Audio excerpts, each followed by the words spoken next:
Hello friends, hi, my name is Rothar Jelis is my name. So finally, क्या Haryana government remove bond मतलब कर रही है? ऐसा कुछ बहुत सारी चहलकदमी यहां पर चल रही है, कहीं ना कहीं आप लोग भी देख रहे होंगे, कई प्रोटेस्ट भी हो रहे हैं इस पे। लेकिन फाइनली यहां पर जो सीएम मनोहर लाल खट्टर हैं, उन्होंने ये ऐलान किया हुआ है कि हरियाणा गवर्नमेंट रिमूव कर रही है bond amount for MBBS student at government medical colleges. Right, so instead, लेकिन सुनिए जरा, इसमें भी थोड़ा सा ट्विस्ट है। Instead of paying the bond amount, अब आपको जो बॉन्ड अमाउंट था क्या होता है, यहां पर देखो फीस तो 80-90 हजार है, लेकिन यहां पर इनका कहना है कि आपकी फीस है 10 लाख, राइट, जिसमें से आप 80,000 दे रहे हो, तो फीस आपकी 9,20,000 बची जो है वो कहीं ना कहीं आपको जमा करने होंगे, या मतलब फीस तो आपकी रहेगी 80,000 ही।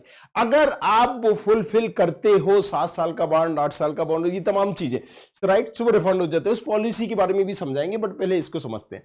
तो instead of paying that bond amount, अब वो आपको 10 लाख का बॉन्ड अमाउंट पे करने की जगह the MBBS student will now have to enter into the bond cum loan agreement, मतलब आप यहां पर एक नए एग्रीमेंट के तहत आ सकते हो। अब आपको वो अमाउंट पे नहीं करना पड़ेगा। कुछ और न्यूज हम यहां पर देखते हैं, राइट, एमबीबीएस में प्रवेश के लिए छात्रों को नहीं देनी होगी बॉन्ड राशि, ये अमर उजाला ने कवर किया हुआ है। अगर हम इसकी बात करें तो बैठक में फैसला लिया गया है कि एमबीए पास छात्रों के रूप में सरकार की सेवा में शामिल होना चाहते हैं, 7 साल की निश्चित अवधि के लिए क्या काम कर सकते हैं। तो इसमें अब थोड़ा सा और नीचे जाते हैं, यहां पर भी हम पढ़ते हैं,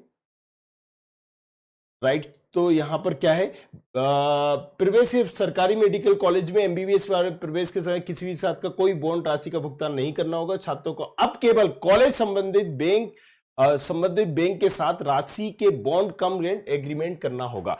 अब ये एग्रीमेंट क्या है, राइट, तो थोड़ा सा इसको भी समझते हैं हम। तो चलिए सबसे पहले हम इस पॉलिसी को देखते हैं, जो हमारी पॉलिसी आई थी। क्या है ये पॉलिसी, सबसे पहले इसको हम देख लेते हैं। देखिए, गवर्नमेंट और हरियाणा ने, डिपार्टमेंट ने यहां पर 20 में एक पॉलिसी निकाली थी, राइट। तो इस पॉलिसी के तहत देखिए यहां पर फीस कितनी थी, वो भी हम उसके बारे में बात कर लेते हैं। फीस एमबीबीएस की फर्स्ट ईयर की 80,000, दूसरे साल की 88,000, तीसरे साल की 96,000, चौथे साल की 1,06,000। इन सबको मिलाते हैं तो 3,71,000 अगर आप गवर्नमेंट कॉलेजेस में एडमिशन ले रहे हो, समथिंग समथिंग ये आपकी फीस रहेगी, राइट। बाकी, राइट, वॉन इंटेटिव अमाउंट क्या था, मतलब आपकी टोटल फीस उन्होंने रखी है 10 लाख, राइट, जिसमें से यहां पर 9,20,000 जो सरकार का कहना है कि ये जो 9,20,000 है ये आपको जमा करने होंगे। मतलब ये जो आपकी फीस है, हालांकि ये जो फीस है, पहले मैं बता दूं, देखो आपको फीस तो लगेगी 80,000 ही, लेकिन 9,20,000 ये दिया गया है कि अगर आप 7 साल का बॉन्ड नहीं करते, राइट, मतलब 7 साल अगर आप किसी गवर्नमेंट XYZ गवर्नमेंट, हम बोलते हैं कि मे भी गांव में आपको लगा रहे हो, मे भी कहीं भी लगा रहे हो, तो गवर्नमेंट जॉब नहीं करते, सिंपल से समझिए, तो आपको यहां पर 9,20,000 हर साल के हिसाब से देने होंगे। अब इनका कहना है कि हम देखो 7 साल में ना, ये जो आपका अमाउंट है 36,28,000, ये हम भर देंगे। कौन भरेगा?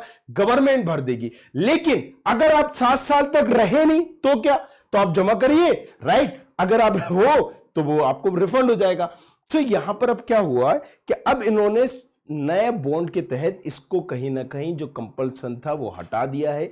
अब इसके तहत अब आपको ये ना जमा करना है, बस आपको मेक श्योर करना है कि अगर आप गवर्नमेंट जॉब करते हो, मतलब किसी भी XYZ में जहां भी आपकी लग रही है, राइट, रैंकिंग के हिसाब से और जो भी आपने एमडी किया हुआ है, राइट, उसके हिसाब से, तो ये आपको फीस गवर्नमेंट भरेगी, राइट, ये आपको नहीं भरना पड़ेगा अभी ना कुछ। जस्ट एक एग्रीमेंट कर लीजिए कि हां आप क्या है कि 7 साल तक गवर्नमेंट में वर्क करेंगे, नहीं करते तो फिर ये आपको पे करना पड़ेगा। दिस इज द पूरा ऐसी यही कंट्रोवर्सी है। बस यहां पर पेचीदा ये हुआ था कि वो कहीं ना कहीं सबमिट करा रहे थे, राइट, उस अमाउंट को। तो जाहिर सी बात है, मैं यहां पर एमबीबीएस करना चाहता हूं, मेरे पास इतना अमाउंट नहीं है, तो how I will do this thing.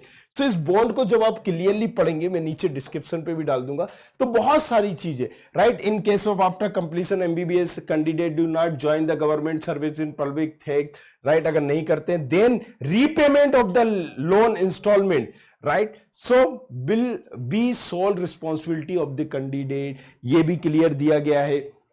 इसके तहत क्या था कि अगर नहीं करते हैं तो उस कैंडिडेट की रिस्पॉन्सिबिलिटी होगी, ये होगी, वो होगी, बहुत सारी चीजें। तो जब आप इस एग्रीमेंट को पढ़ेंगे तो अब यहां पर एक और जो नया हमारा कहीं ना कहीं इन्होंने हमें राहत दी है या कंसेशन दिया है, आप उसको समझ सकते हैं कि अब आपको ये जो बॉन्ड अमाउंट है फॉर एमबीबीएस एडमिशन के लिए, ये अब आपको अभी नहीं देना होगा। जस्ट एक बॉन्ड कम लोन एग्रीमेंट है बैंक से, ये आपको करना होगा। अब आपको सिर्फ और सिर्फ बॉन्ड कम लोन का एग्रीमेंट ही करना है। सो बाकी सारी चीजों के लिए बने रहिए हमारे साथ, देखते रहिए। और कुछ पूछना चाहते हैं इससे रिलेटेड नीचे कमेंट करिए, बनाएंगे हम उस पर next video. Thank you very much.